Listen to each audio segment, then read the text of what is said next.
நாம் தமிழர் கட்சியும் பாஜகவும் வேறு வேறு அல்ல. நாம் தமிழர் கட்சியும் பாஜகவும் ஒண்ணுதான்னு நான் பலமுறை சொன்னேன். சொல்லும் போதெல்லாம் சிலருக்கு கோபம் வருது.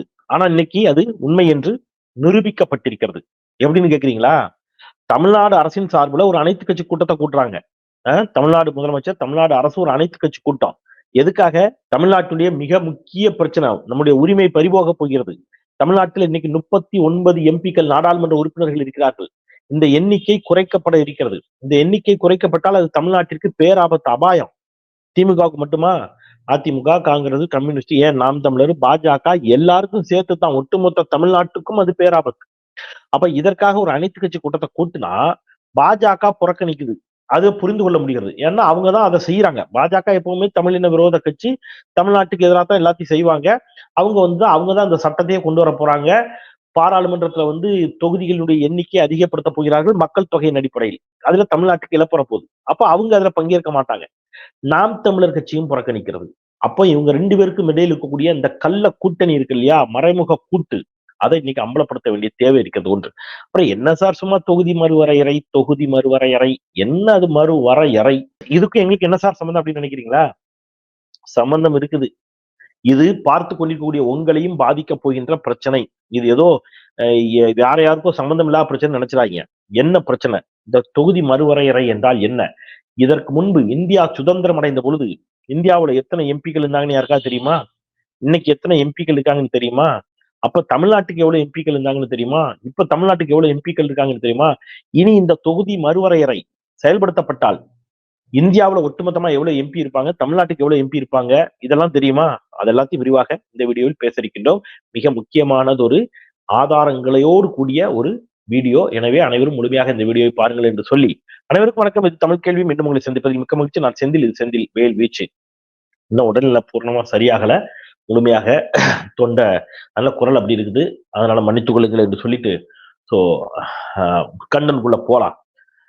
2 கட்சிகள்ங்க இதை புறக்கணிச்சிருக்காங்க. அனைத்து கட்சி கூட்டத்தை 2 கட்சிகள், பாஜகவும் யாரு, நாம் தமிழர் கட்சியும் அனைத்து கட்சி கூட்டத்தை புறக்கணித்திருக்கிறார்கள். ஒரு நிமிஷம், ஏதோ சொல்றாங்க. இன்னும் சில கட்சிகள் புறக்கணித்திருக்காங்களா? யாரெல்லாம்? பாஜகவும் நாம் தமிழர் போக யாரு? தமாகவா? ஐயோ, என்னையா சொல்ற? தமாக புறக்கணிச்சிருக்குதா? ஐயோ, சீக்கிரம் பிரேக்கிங் போடியா, அது அலர்ட் பண்ணியா? இப்ப என்ன பண்றது? இப்ப தமிழ்நாட்டுக்கு இது ஒரு பேராபத்தாச்சு. இப்ப பஸ் எல்லாம் ஓடுமான்னு தெரியல, ட்ரெயின் ஓடுமான்னு தெரியலையே. இப்ப என்ன பண்றது? இப்ப தமிழ் மாநில காங்கிரஸ் ரொம்ப முக்கியமான கட்சியா அது. தமிழ்நாட்டுல கிட்டத்தட்ட 15 கோடி உறுப்பினர்களே. என்னையா மக்கள் தொகை அவ்வளவு கிடையாதா? எவ்வளவு சொல்லலாம்?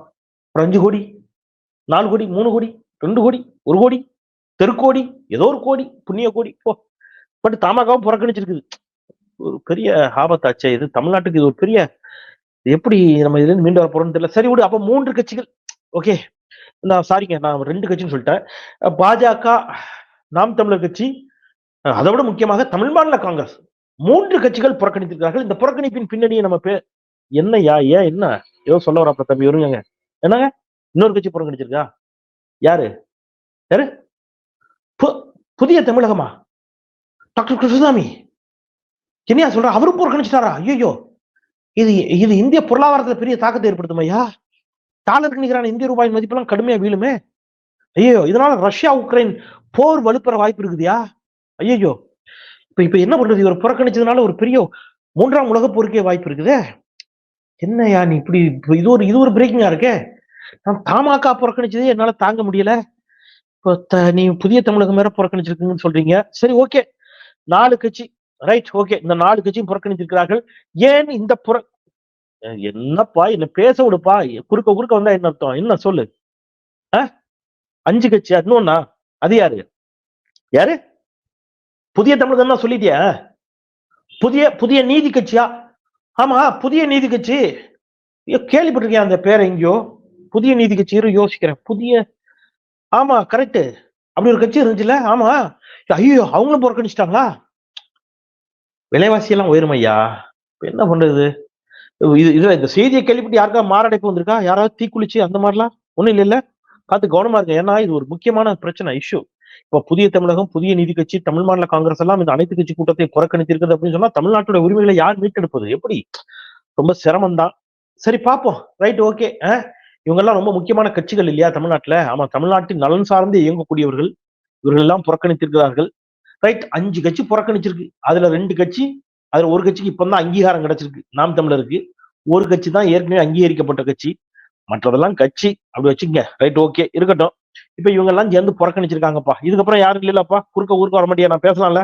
Right, okay. அவன் தம்பி குறுக்க ஊருக்க வந்து சொல்லிக்கிட்டே இருக்கானா, அதான் டென்ஷன் ஆயிட்டா, தப்பா எடுத்துக்காதீங்க. Okay, right. இப்ப நம்ம சப்ஜெக்ட்டுக்கு வருவோம். இப்ப இந்த 5 கட்சிகளும் புறக்கணித்திருக்கிறார்கள். புதிய நீதி கட்சி யார் கூட்டணியில இருக்கு? ஆமா, பாஜக கூட்டணியில இருக்கு. அப்புறம் புதிய தமிழகம் டாக்டர் கிருஷ்ணசாமி அவர் வந்து வெளிப்படையா சொல்லிட்டார், ஆர்எஸ்எஸ் புகழ்றாரு, பாஜக புகழ்றாரு. அவர் பாஜக உறுப்பினர் அட்டையை வாங்கலையே தவிர அவர் வந்து எந்த அளவிற்கு இருக்கிறாரு, அவரும் பாஜகவை போலத்தான் அவரும் பேசுகிறார், அவரும் பாஜக நிலமா என்ன செய்றாரு, இருக்கிறாரு. அப்போ புதிய தமிழகம் அந்த பக்கம் தான் இருக்குது, புதிய நீதி கட்சி அந்த பக்கம் தான் இருக்குது, தமாக தமாகவும் பாஜக கூட்டணியில இருக்குது. சோ அப்ப பாஜக கூட்டணியில் இருக்கக்கூடிய கட்சிகள் எல்லாம் புறக்கணித்திருக்கின்றன. அப்படி சிம்பிளா சொல்லுப்பா. என்னப்பா, பாஜக கூட்டணியில் இருக்கக்கூடிய கட்சிகள் எல்லாம் புறக்கணிச்சிருக்குன்னு சொன்னா நாம் தமிழரும் புறக்கணிச்சிருக்கிறேன்னு கேக்குறியா?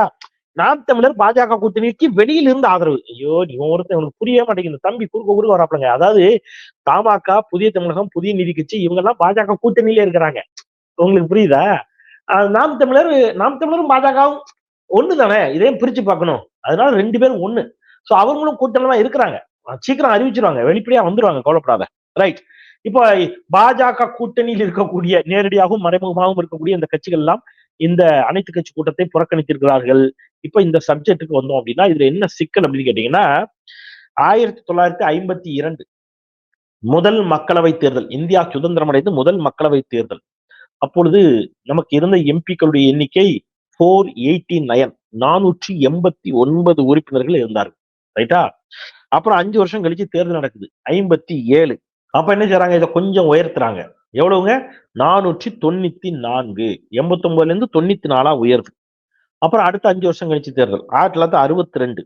அப்ப என்ன பண்ணிட்டாங்கன்னா 522 உயர்த்திட்டாங்க. எவ்வளவுங்க? 522. அப்ப உயர்ந்திருக்கான, இதுக்கு முன்னாடி உயர்ந்திருக்கு. 489, 494 இருக்கு. 494 என்பது 522 இருக்கு. 1973ல இது வந்து இன்னும் கொஞ்சம் உயர்த்தப்பட்டு 522 என்பது 543 உயர்த்தப்பட்டு விட்டது. அதுலயே இப்ப நிக்குது 1973ல. 1973க்கு பிறகு இதை உயர்த்த வேண்டும் என்ற முடிவெடுத்த பொழுது கடும் எதிர்ப்பு கிளம்புது. 1976ல அரசியல் சாசன சட்டம் 42வது திருத்த சட்டம், அதுல என்ன பண்றாங்க அப்படின்னா 25 ஆண்டுகளுக்கு இனிமேல் என்ன செய்யக்கூடாது, எம்பிக்களுடைய எண்ணிக்கையை உயர்த்தக்கூடாது, ஏன்னா இதனால் பல மாநிலங்கள் பாதிக்கப்படுகின்றன அப்படின்னு சொல்லி 1976ல முடிவெடுத்து ஒரு 25 வருஷத்துக்கு அதை தள்ளி வைக்காங்க. அப்படியே 25 வருஷம் தள்ளி போய் 2021 2021 வரைக்கும் இந்த இதை தள்ளி வச்சுக்கிட்டே வராங்க. 2021ல திருப்பி ஒரு முறை 25 வருஷத்துக்கு தள்ளி வைக்கிறாங்க. அப்படி தள்ளி வச்சதுதான் இன்னைக்கு 2026ல வந்து நிக்குது. 2026ல் இப்ப இதை அதிகப்படுத்தி ஆகணும் அப்படிங்கிற இடத்துக்கு மோடி வர்றாரு. இப்ப நம்ம தமிழ்நாடு அரசு என்ன கேக்குதுன்னா, இன்னும் 30 ஆண்டுகளுக்கு இதை தள்ளி வையுங்கள் அப்படின்னு கேக்குறாங்க. என்ன சார் பிரச்சனை அப்படின்னு கேட்டா, இப்ப நீங்க நல்லா கவனிச்சுக்கங்க. முதல் தேர்தல் 1952ல 489 இருந்துச்சா இந்த உறுப்பினர்கள் எண்ணிக்கை, கொஞ்சம் கொஞ்சமா உயர்ந்து 543ல இன்னைக்கு வந்து நிக்கிறோம். ஆனா இதுல தமிழ்நாட்டுக்கு ஏதாவது லாபமான்னு கேட்டீங்கன்னா இல்ல. தமிழ்நாட்டுக்கு மொழி வழி மாநிலங்களாக நாம் பிரிக்கப்படுவதற்கு முன்பாக 1952 முதல் தேர்தல் 75 மக்களவை தொகுதிகள், அதாவது மதராஸ் மாகாணம், அதுல ஆந்திராவினுடைய சில பகுதிகள் எல்லாமே சேர்ந்து இருந்துச்சு, உங்களுக்கு தெரியும். 75 தொகுதிகள் நமக்கு இருந்துச்சு. 56ல மொழி வழி மாநிலங்கள் பிரிக்கப்பட்டன. பிரிக்கப்பட்ட பிறகு 1962ல 41 தொகுதிகளாக அது மாற்றப்பட்டுச்சு. 75 இருந்துச்சு, 41 மாற்றுறாங்க. 1967ல 39 தொகுதி ஆயிடுச்சு. அப்ப நமக்கு ஆல்ரெடி 2 தொகுதி லாஸ் ஆயிருக்கு. 41ல இருந்து 39க்கு வந்துட்டோம். ஆனா அங்க டெல்லியில ஏற்கனவே உயர்ந்திருக்கு. ஏற்கனவே அவங்க என்ன செஞ்சுட்டாங்க, 1952 தேர்தலில் இருந்ததை விட 1952ல 489 இருந்தது 543 இன்றைக்கு உயர்த்தப்பட்டிருக்குது. அப்ப யாருக்கு உயர்த்திருக்கிறாங்கன்னா ஏற்கனவே வட மாநிலங்களுக்கு உயர்த்திட்டாங்க. வட மாநிலங்களுக்கு மட்டும் கொஞ்சம் கொஞ்சம் உயர்த்தி 543ல கொண்டு வந்து விட்டுட்டாங்க. ஆனா தமிழ்நாட்டுக்கு உயர்த்தவே இல்லை. அப்ப ஏற்கனவே தமிழ்நாடு பெரிய இழப்புல தான் இருக்குது. ரைட்டா? புரியுதா உங்களுக்கு? இப்போ இன்னும் கொஞ்சம் இழப்பு ஏற்படுத்துவதற்கு இந்த பாஜக சதி திட்டம் தீட்டுகிறது. என்ன பண்றாங்க அப்படின்னு கேட்டீங்கன்னா, இப்ப நீங்க ஒண்ணும் இல்லங்க. 543 எம்பிக்கள் இப்ப மொத்தமா இருக்காங்க. 543 எம்பிக்கள்ல 39 எம்பின்னா தமிழ்நாட்டுக்கு கிட்டத்தட்ட 7.18 விழுக்காடு. 7.2ன்னு வச்சுக்கங்க. 7.2% அதாவது ஒட்டுமொத்த எம்பிக்களுடைய எண்ணிக்கையில் தமிழ்நாட்டினுடைய எண்ணிக்கை 7.2%. இப்ப நம்ம என்ன கேட்கிறோம்? 2, 3 விஷயங்கள முன்வைக்கிறோம். இப்ப நீங்க இந்த 543 எம்பிக்களை நீங்க வந்து 888ஆக உயர்த்துவதற்கு நீங்க அங்க சேர் இருக்கையெல்லாம் போட்டு ரெடி பண்ணிட்டீங்க. அப்ப நாம என்ன சொல்றோம்? இனி எவ்வளவு உயர்த்துறியோ அதுல இதே 7.2% தமிழ்நாட்டுக்கு கொடுங்குறோம். அதாவது 800 எம்பிக்களுக்கு மேல இப்ப நீங்க ஆக்குனீங்கன்னா, இப்ப இந்த 543 ஒரு உதாரணத்துக்கு நீங்க 800 ஆக்குனீங்கன்னா, எங்களுக்கு 800ல 7%. அப்ப கிட்டத்தட்ட நமக்கு 60 எம்பி வரணும். இப்ப 39 எம்பி இருக்கோமா? நமக்கு 60 தாண்டும். இத எங்களுக்கு குடுத்துருங்கன்னு கேட்கிறோம். அப்படி குடுத்துட்டா பிரச்சனை இல்ல. ஆனா இவங்க என்ன சொல்றாங்க, அப்படி கிடையாது. உங்களுடைய மக்கள் தொகை அடிப்படையில நாங்க கொடுப்போம். மக்கள் தொகை அடிப்படையிலன்னு பார்த்தா, மற்ற வடமாநிலங்கள் மக்கள் தொகையை கட்டுப்படுத்தவில்லை. மக்கள் தொகையை கட்டுப்படுத்த சொல்லி சிவப்பு முக்காணம் போட்டு அரசு விழிப்புணர்வு பிரச்சாரம்லாம் செஞ்சு பார்த்துச்சு. வட மாநிலங்கள்ல எவனும் அத காது குடுத்தே கேட்கல. எவனும் அத காது குடுத்து கேட்காத காரணத்தினால ஒவ்வொரு வீட்லயும் 7 பிள்ளைகள், 8 பிள்ளைகள், 10 பிள்ளைகள் இப்பவும் இருக்குதுங்க வட மாநிலத்துல. நாம் இருவர், நமக்கு இருவர்ன்னு கரெக்ட்டா கடைபிடிச்சுட்டோம். இப்ப இங்க தலைகீழா போயிட்டு இருக்கு. இங்க செ இங்க வந்து தமிழ்நாட்டுல வந்து ஊருக்கு ஊர் இப்ப முக்குக்கு முக்கு என்ன இருக்கு? Fertility centre. என்ன சென்டர்? Fertility centre. அதாவது குழந்தை இல்லாத பிரச்சனை அதிகமாயிட்டு இருக்குது. எனவே குழந்தையை வந்து எப்படியாவது உருவாக்கணுங்கிறதுக்காக இன்னைக்கு வந்து ஒரு பிள்ளையாவது பெத்தா பரவாயில்லைங்கிற இடத்துக்கு தமிழ்நாடு போயிடுச்சு. ஆனா வட மாநிலங்கள்ல இன்னும் 5 பிள்ளைகள், 8 பிள்ளைகள், 10 பிள்ளைகள். அப்ப இப்ப திடீர்னு பாஜக அரசு என்ன சொல்லுதுன்னா, எவ்வளவு மக்கள் தொகையோ அதுக்கேத்த மாரி நாங்க உயர்த்துவோம். அப்படின்னா, வட மாநிலங்கள் வாழும், தென் மாநிலங்கள் தேயும். இத கண்டிச்சு தான் இன்னைக்கு இந்த அனைத்து கட்சி கூட்டம். அப்ப அதிமுக கலந்து கொள்கிறது, திமுக கூட்டணி கட்சிகள் கலந்து கொள்கின்றன, பாட்டாளி மக்கள் கட்சி கலந்து கொண்டிருக்கிறது இல்லையா? எல்லாரும் கலந்துக்கிட்டாங்க. எல்லா கட்சிகளும் மக்கள் நீதி மையம், ஏன் தாவேகாவிலிருந்து புஷி ஆனந்த் வந்து கலந்து கொண்டிருக்கிறார். அப்ப திமுக கூட்டணியில் எல்லா கட்சிகளும் கலந்துக்கிட்டாங்க. பிரதான எதிர்க்கட்சியான அதிமுக கலந்துக்குச்சு, பாட்டாளி மக்கள் கட்சி கலந்துருக்குது, தாவேகா கலந்துருக்குது. எல்லோரும் கலந்து கொண்டார்கள். இந்த பாஜக கூட்டணிக்கு மட்டும் என்ன கேடு? பாஜக கூட்டணியில் இருக்கக்கூடிய சீமானுக்கு என்ன கேடு? ஏன் இந்த கூட்டத்துல கலந்துக்கிட்டா என்ன? இது தமிழ்நாடு நலன் சார்ந்த பிரச்சனை தானே. கலந்துக்க மாட்டார். ஏன் மாட்டார்னா, இவரு பாஜகவின் அடிவருடியாக மாறிவிட்டார். இப்போ அவரு இத பத்தி பத்திரிகையாளர்கள் கேட்கறாங்க. சார் இந்த அனைத்து கட்சி கூட்டத்துல கலந்துக்குவீங்களா சார்? அப்படின்னு கேட்கும்போது அவர் என்ன சொல்றாரு? இதுல எல்லாம் எங்களுக்கு நம்பிக்கை இல்லங்க. இவங்கள நம்பி நம்பி நாங்க ஏமாந்துட்டோம். நாங்க தனித்தே போராடுவோம். தனித்து நீ அப்படி என்ன போராடி கிழிச்ச இதுவரைக்கும்? இந்த 4 வருஷத்துல இந்த பாஜக ஆட்சிக்கு வந்ததுல இருந்து பாஜகவுக்கு எதிராக நாம் தமிழர் கட்சி நடத்திய பெரிய போராட்டம் ஒரு 10 சொல்லுங்க பார்ப்போம். என்னத்துக்கு கிழிச்சிட்டீங்க நீங்க? பத்திரிகையாளர்கள் மைக்க நீட்டுற இடத்துல வானத்துக்கும் பூமிக்கும் குதிக்கிறீங்க. அதை தவிர நீங்க என்ன செஞ்சிருக்கிறீங்க? ஒண்ணும் செய்யல. Right, okay. சரி, ஒரு வாதத்துக்கு வச்சுப்போம். கடந்த முறை உங்க சித்தப்பா எடப்பாடி பழனிசாமி ஒரு அனைத்து கட்சி கூட்டத்தை கூட்டினாரு, ஞாபகம் இருக்கா? அந்த அனைத்து கட்சி கூட்டம் எதற்கு? இந்த முன்னேறிய சமூகங்களுக்கு, உயர் சாதியினர்னு தங்களை நினைத்துக் கொண்டிருக்கிறார்கள் அல்லவா? அந்த முன்னேறிய சமூகங்களுக்கு பொருளாதார அடிப்படையில் இடஒதுக்கீடு அப்படின்னு பாஜக ஒரு சட்டத்தை கொண்டு வந்துச்சு. அந்த முன்னேறிய சமூகங்களுக்கான இடஒதுக்கீட்டை தமிழ்நாட்டில் அமல்படுத்துவதா வேண்டாமா என்று அன்னைக்கு ஒரு அனைத்து கட்சி கூட்டத்தை அதிமுக கூட்டுச்சு. அதுல சீமான் கலந்து கொண்டு பேசினார். எனக்கு நல்லா நினைவு இருக்கு. அப்ப நான் என்ன சொல்றேன், அப்ப அஇஅதிமுக கூட்டிய அனைத்து கட்சி கூட்டத்தில் கலந்து கொள்ளக்கூடிய சீமான், திமுக ஆட்சி, திமுக அரசு கூட்டும் அனைத்து கட்சி கூட்டத்துல கலந்து கொள்ளவில்லை என்பது தமிழ்நாட்டுக்கு ஒரு பாதிப்பும் கிடையாது. இந்த அரசுக்கு அதனால எந்த பாதிப்பும் கிடையாது. மக்களிடம் நீங்கள் அம்பலப்பட்டு நிற்கிறீர்கள், அவ்வளவுதான். முதலமைச்சர் தன்னுடைய எல்லா இதையும் விட்டுட்டு அவர் வந்து வெளிப்படையா சொல்றாரு, இவன் என்ன கூப்பிடுறது, நான் என்ன கலந்துக்கிறது என்று யாரும் நினைக்க வேண்டாம். எல்லோரையும் மீண்டும் ஒரு முறை வாருங்கள் என்று அன்போடு அழைக்கின்றேன். இதை புறக்கணிக்காதீங்க. எல்லாரும் வாங்க, எல்லோரும் சேர்ந்து தமிழ்நாட்டினுடைய உரிமைகளுக்காக குரல் கொடுப்போம் என்று ஒரு முதலமைச்சர் அழைக்கின்ற பொழுது, அதோட என்ன வெட்டியா உனக்கு என்ன வேலை இருக்கு? அதுல போய் கலந்துக்கிறது என்ன கேடுன்னு நான் கேட்கிறேன். இல்லையா? தின்னுட்டு ஊரை சுத்துறதுக்கு இவங்க எல்லாம் அதுக்கு போகணும். கோவம் வருதா இல்லையா? தமிழ்நாடு மக்கள் நலன் சார்ந்து சிந்திக்கணுமா இல்லையா? மற்ற மாநிலங்கள் எல்லாம் எப்படி இருக்கிறான்? கட்சி சார்ந்து எல்லாரும் ஒண்ணா இருக்கிறான்ல. இதெல்லாம் தமிழ்நாட்டுல மக்கள் புரிஞ்சுக்கணும் தயவு செய்து. இவர்கள் எவ்வளவு தூரம் பாஜகவிற்காக, அதாவது இதுல இதுல நான் திருப்பி சொல்றேன். ரொம்ப சீரியஸா நான் சொல்றேன், கவனிச்சுங்க. நான் அடிக்கடி சொல்லுவேன். சீமான் உண்மையான எதிரி யார் என்பதை மக்கள் மத்தியில் மடைமாற்றி, நல்லா புரிஞ்சுக்க, உண்மையான எதிரி யார்? அதை மடைமாற்றி வேறு ஒரு எதிரியை கை காட்டுவார். அதை நம்பி மக்கள் ஏமாறுவார்கள். கரெக்டா நான் சொல்றேன் பாருங்க. இந்த பிரச்சனை, நம்முடைய அதிகாரம், நம்முடைய உரிமைகள் பறிக்கப்படுவதற்கெல்லாம் யார் எதிரி? டெல்லி எதிரி. ஆனால் டெல்லியை விட்டுட்டு யாரை கை காட்டுவார் இவரு? திமுக கை காட்டுவார். இப்ப இந்த கூட்டத்துக்கு வந்தா உண்மையான எதிரி டெல்லி சர்க்கார், பாரதிய ஜனதா கட்சி அரசு என்பது மக்கள் மத்தியில தெரிந்து போகும்.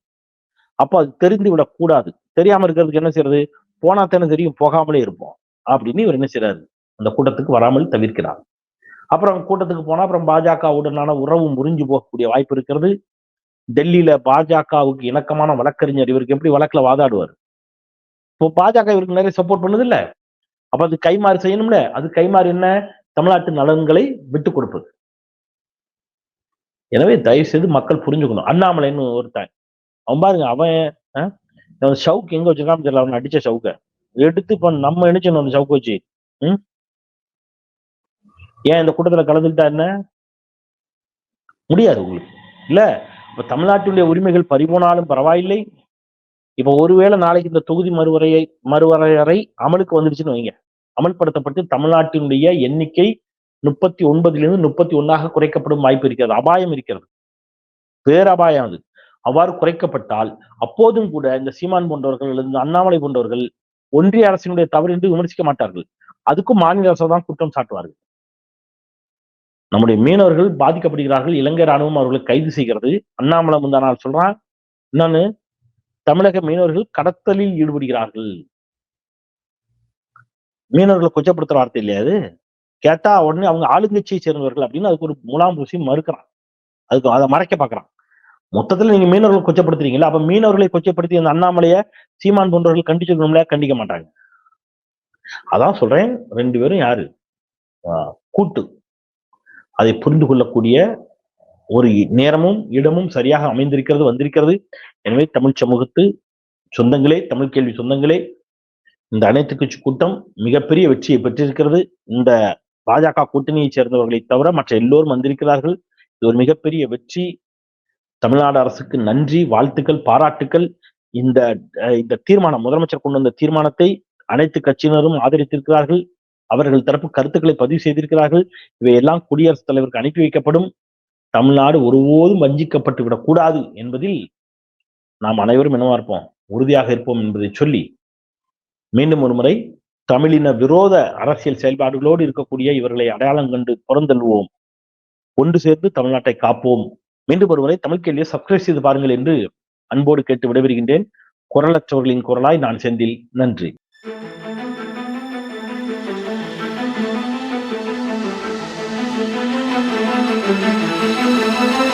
Thank you.